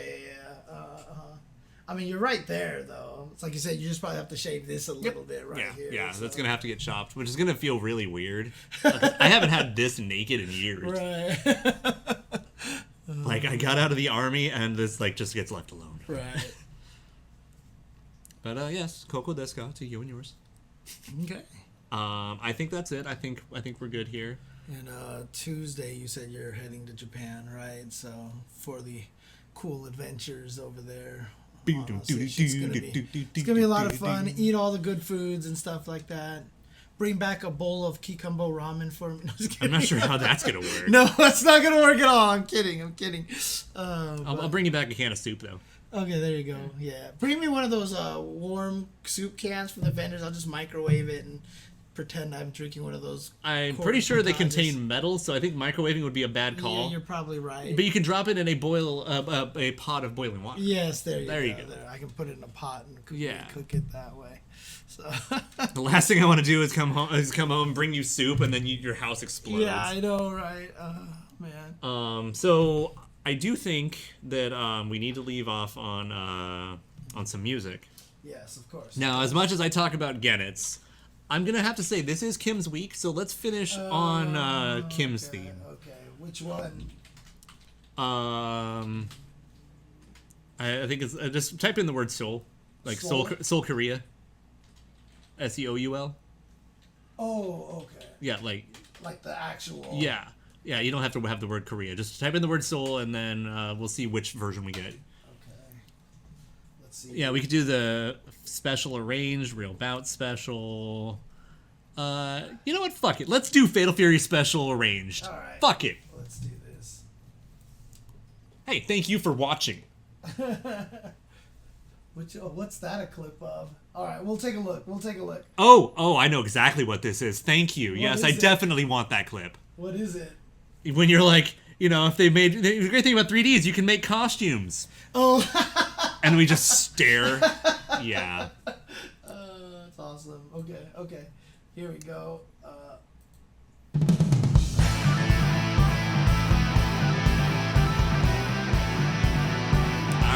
All right, thank you guys. Thanks for tuning in. See y'all next time. Hopefully soonish. Live from Japan. Live from Japan. It's Thursday morning.